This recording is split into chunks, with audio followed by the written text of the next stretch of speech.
Hola a todos y todas, espero que se encuentren bien. La idea de este pequeño video es explicar, poder darles algunas herramientas que les sean de utilidad para comprender la consigna del trabajo práctico final. Lo que voy a hacer ahora es remitirme sobre todo a la primera y la segunda parte de esa consigna, que son las que tienen que entregar en la primera entrega de avance, ¿sí? Más adelante podemos hacer algo similar con las partes que le siguen a la consigna. Armamos con las chicas una muy breve presentación que por ahí nos puede servir para hacer esta explicación. Así que si me esperan, vamos a compartir pantalla. Ahí está. Ahí vamos. Bueno, muy brevemente. Decía entonces que la idea es poder trabajar con esta consigna del trabajo práctico y que nos vamos a remitir sobre todo a la primera parte. Bueno, ¿de qué se trata la parte 1, digamos, la primera parte de la consigna? Ahí tiene un título que dice ¿en qué contexto y organización se desarrollará la investigación? El sentido fundamental de este primer apartado es que ustedes nos puedan contar qué características tiene esa organización que ustedes eligieron para desarrollar este trabajo, este proyecto de investigación. Teniendo en cuenta, siempre tengan en cuenta que nosotras no las conocemos probablemente, entonces necesitamos que nos digan a qué se dedica, quiénes forman parte de esta organización, qué objetivos y actividades tiene, en qué contexto, cómo es el territorio en el que se inserta, a quiénes dirigen sus acciones, qué características tienen esas personas, ¿sí? Pero no solamente una descripción general, sino también una descripción de los procesos de comunicación que se dan en esa organización. ¿Qué tipo de acciones de comunicación desarrollan? ¿Qué tipo de medios utilizan para comunicarse? ¿Qué relaciones se establecen con otros actores sociales, con otras organizaciones, con otros colectivos? Si participan de espacios barriales, espacios interactorales, digo, en general, qué tipo de estrategias de comunicación se da esa organización. Y por último, ¿qué mirada tiene esa organización acerca de la producción de conocimiento?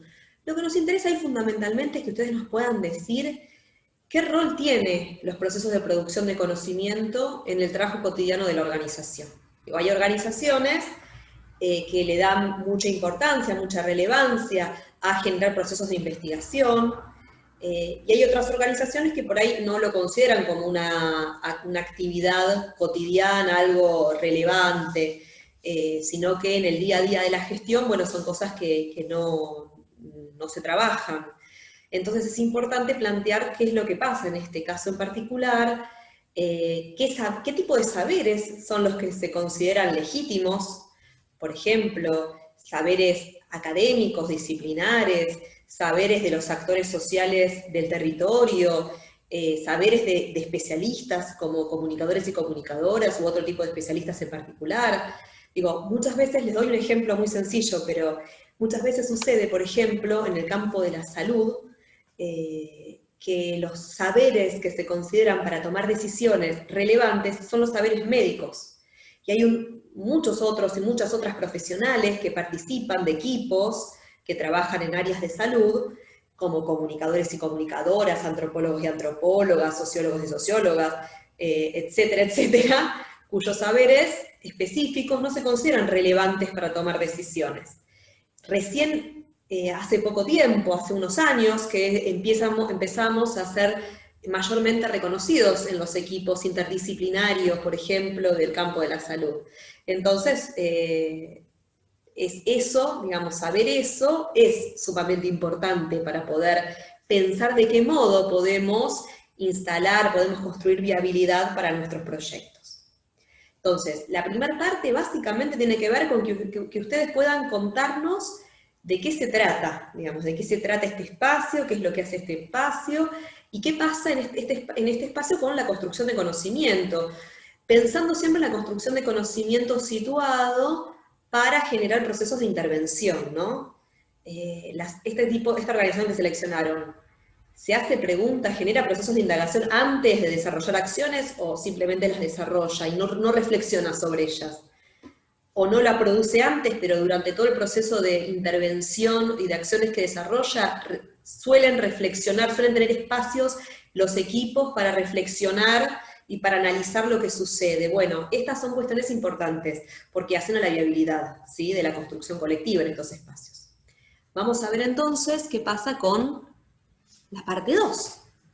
Bueno, la parte 2 del informe que les pedimos, del proyecto de investigación que les pedimos, tiene que ver con cómo construimos el problema de investigación, ¿sí? Cuando construimos un problema de investigación, primero tenemos preguntas que son personales, ¿sí? Tenemos una serie de preguntas que todavía no son un problema, sino que son interrogantes, cuestiones que nos interesaría a nosotros y a nosotras conocer. Pero, digo, es importante poner en común esas preguntas con actores, con personas que forman parte de esa organización para ver de qué modo les resultan a ellos iniciativas interesantes, necesarias, para qué sentido tienen para ellos y ellas esas preguntas. Entonces, una primera cuestión a delimitar es qué queremos investigar, ¿sí? ¿Cuál es el problema que queremos investigar? Y en ese sentido también pensar qué explicaciones se construyeron sobre ese problema. Porque nosotros seguramente tenemos hipótesis, explicaciones, pero todos los actores y todas las personas que entran en vinculación con la organización tal vez tengan otras explicaciones respecto de ese problema. Y cada explicación va a suponer modos de resolución del problema distintos, ¿sí? Entonces es muy importante que podamos por lo menos tener un pequeño acercamiento, que podamos dar cuenta de alguna manera de cuáles son esas explicaciones que surgen sobre ese problema. Les voy a dar un ejemplo muy acotado. Hace varios años yo participé de un proyecto, coordiné un equipo que tuvo por finalidad construir la evaluación de un programa provincial en el campo de la educación, que era un programa que se llamaba Plan de Alfabetización Digital, y que se proponía generar, digamos, dotar a las escuelas primarias de gestión estatal de equipamiento tecnológico, computadoras, netbooks en este caso, que a diferencia del programa Conectar Igualdad, donde la netbook se la daban a los estudiantes y la llevaban a su casa, en este programa, para primaria, lo que se hacía era generar carritos, se proveía a las escuelas de unos carritos tecnológicos, que son carritos donde van conectadas 30 netbooks, y ese carrito se lleva al aula. Entonces cada chico y chica saca la netbook, la usa en clase, después la devuelve y se guarda en la escuela. Este programa proveía a las escuelas primarias de un carrito tecnológico y también de capacitación docente.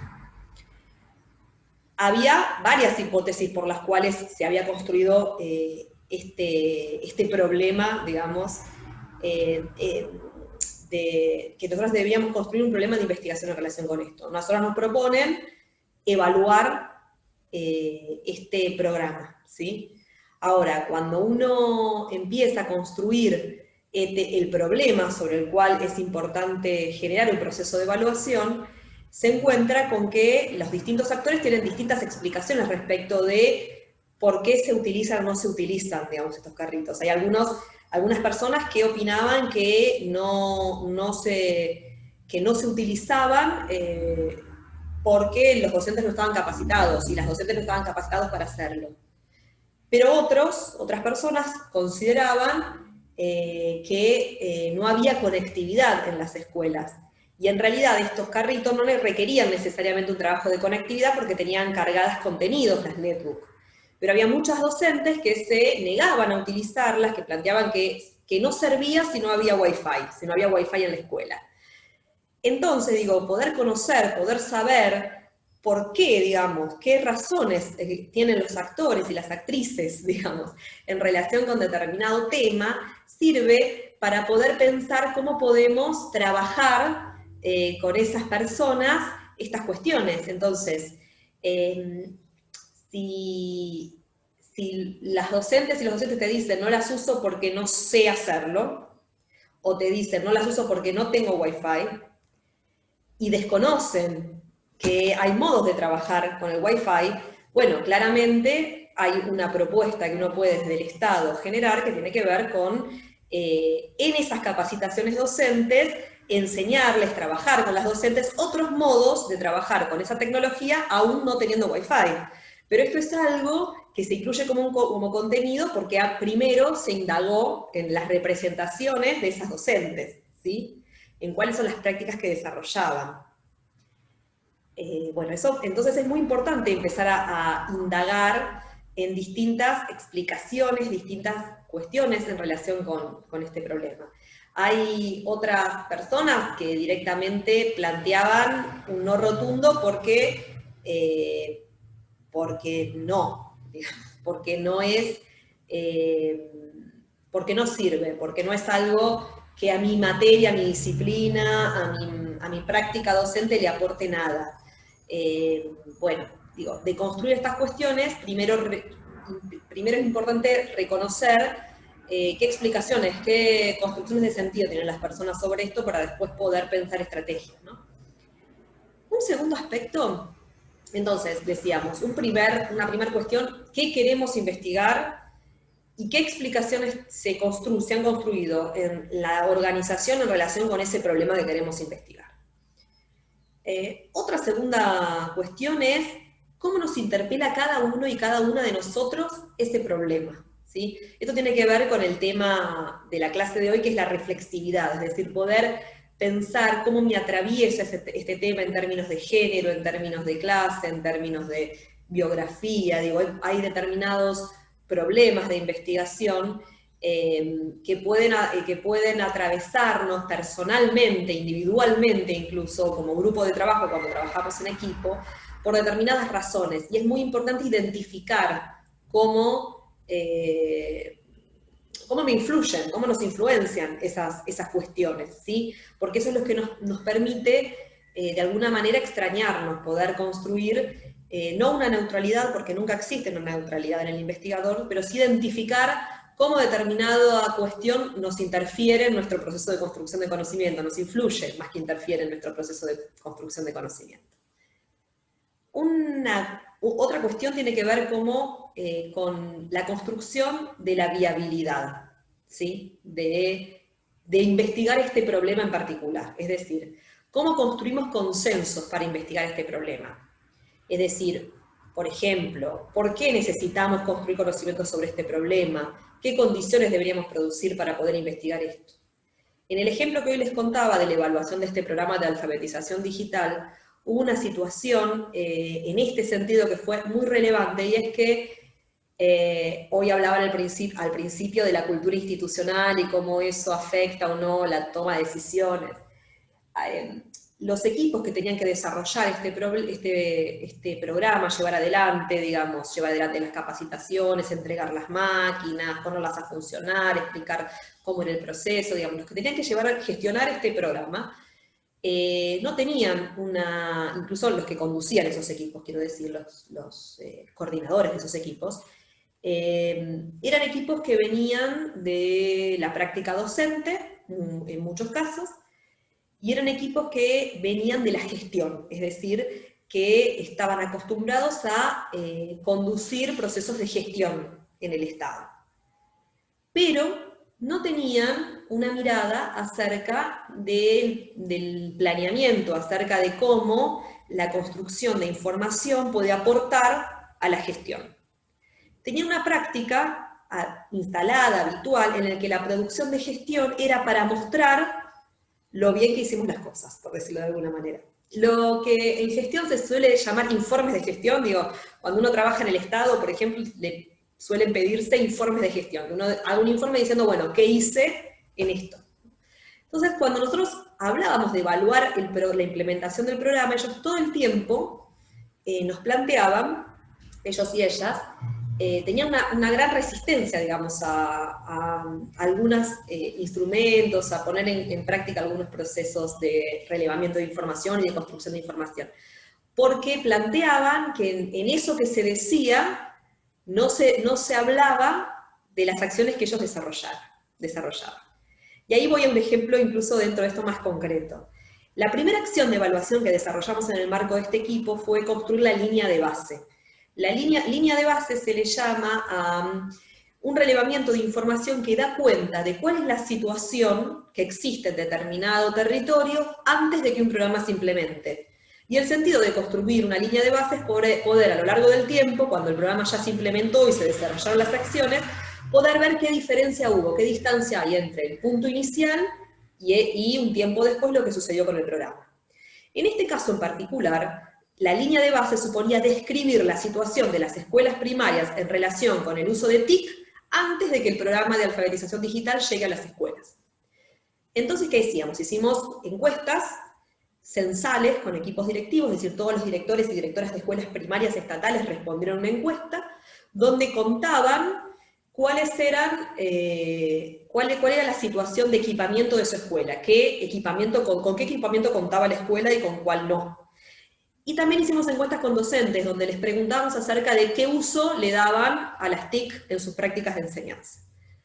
¿Para qué nos servía esto? Nos servía para saber, antes de implementar el PAD, el programa de alfabetización digital, qué hacían las escuelas primarias en relación con este tema, para 2 años después volver a mirar qué pasaba y ver si hubo algún cambio, si el PAD generó algún cambio en relación con el equipamiento que tenían las escuelas, en relación con los usos, con las prácticas de los docentes, si la capacitación que se daba había tenido algún efecto, si el equipamiento era utilizado o no era utilizado, digo, tenía ese sentido. Cuando armamos esos cuestionarios, una cuestión que todo el tiempo nos planteaban desde los equipos de gestión del programa era, pero acá no se pregunta por lo que nosotros estamos haciendo. Y yo les explicaba, y nosotros les explicábamos nosotras, es una línea de base, el sentido de la línea de base es contar la situación previa, digamos. Entonces no podemos, ustedes todavía están en proceso de trabajo, no podemos preguntar por esto. Esto, digamos, poder lograr, digamos, que se entendiera el sentido de la información que se producía, fue muy, muy complejo. Nos requirió muchas reuniones de trabajo, muchos procesos de diálogo, donde explicábamos cuál era el sentido de cada instrumento. Implicó también incluir preguntas en todos nuestros cuestionarios y relevamientos que no tenían mayor relevancia para la construcción de los objetivos de la evaluación, pero que suponía relevar información que para ese equipo de gestión era muy relevante contar. ¿Sí? Más allá de que no fueran cosas sobre las que se fuera a operar. Les doy un ejemplo. Preguntar acerca de las condiciones de conectividad de la escuela. Este programa no brindaba conectividad, no brindaba Wi-Fi ni conectividad a las escuelas. Con lo cual no tenía mayor sentido, para evaluar el programa, relevar las condiciones de conectividad, en el sentido de que no era una prestación, una acción que desarrollara el programa. No obstante, para el equipo era muy importante saber con qué contaban cada escuela, ¿sí? Qué condición tenía cada escuela en relación con la conectividad, y era importante más allá del PAD, era importante para todo el trabajo que hacían con TIC. Entonces se incluyeron preguntas que tenían que ver con esto, no para la evaluación, pero aprovechando los cuestionarios y los instrumentos de la evaluación, porque era información que era muy relevante para ellos.